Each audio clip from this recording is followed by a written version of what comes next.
Avraham Z, YITZHAK's brother, 30 days. YOSEF ben ZILPA, 1 year. YITZHAK ben DEVORAH, 1 year. Amen. I heard a very interesting dua today online from Rav Shneur Goethe, the big Rav in Eretz Yisrael.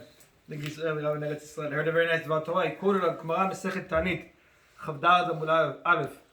He says that the Gemara brings a story, different stories on the page about people that prayed for rain. There was droughts and different stories about Chachamim that would try to pray for rain. The Gemara brings a story about Rav. He just said a background about Rav. Rav was the head of the Amoraim. He was in general, Amoraim are not allowed to argue on Tanaim. It's like, Rav and Talmid. But Rav had a special status. It was called Rav Tanau Palig. He was an Amora, but he was able to argue on Tanaim. He was like the border level. He was the head of the Amoraim. And we know that anyone written in the Gemara, it's proven they were Mechayan Metim. Any name in the Gemara you'll find, they would be able to revive the dead.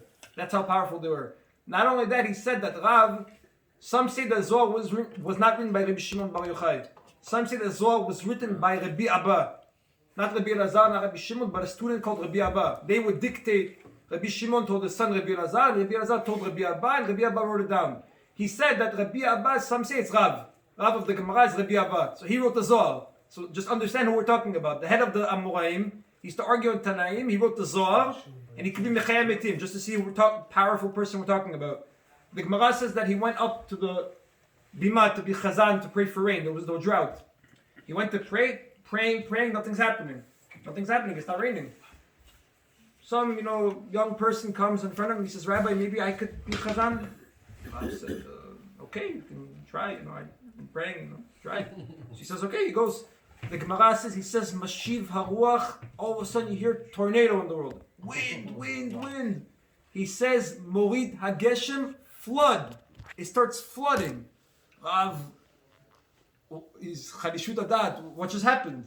He's thinking okay, but Bemimi Dubar, like Rav and some random person went to be Chazan, what's going on? So the Gemara says, he went over to him, and he asked him, he said, Ma Ma'asecha, how are you, you had to have done something, what's your schut?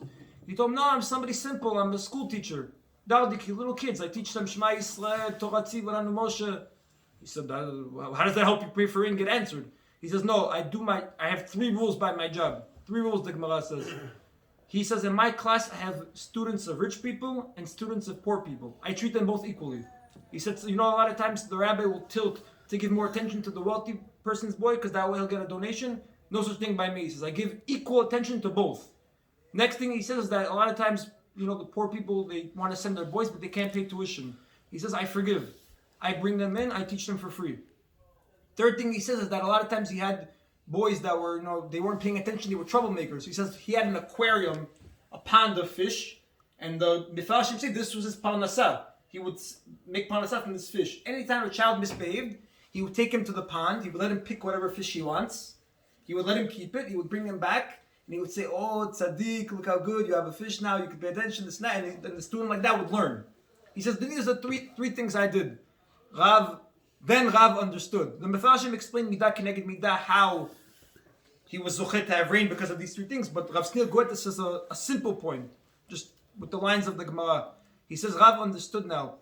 A person could be a Tana on the level of Rav Mechayeh Metim, writer of the Zohar, and he won't have the same schuyot as a regular person that does his tafkid in life to the best ability he can. You can have any one of us, every person, Ba'asher Husham, whatever tafkid he has to do, if he does it to his fullest extent, with his full potential in it, he could be on a higher level than Rav, a Tana who could be Mechayeh Metim. To the point that in front of everybody, Rav went up to be Chazan for rain, no rain. Random school teacher goes up, floods, the earth floods with rain. It's a very powerful lesson, he says, for each one of us, that you don't have to despair, but I'm not a big Rav, but I'm not this, I'm not a shir, I can't donate. Ba'asher Usham, every person has his kochot, his special tafkid in life. You could be a babysitter, you could be a chef in a school, you could be a little teacher for little kids. You take your tafkid to feed, to learn, to support to the fullest extent, you're on the same level, if not higher, as the biggest Gedolei Yisrael in the world. And like that, it should be an inspiration for us to never despair, the kochot we have, to stick to it and to try to do it our best way. Wow.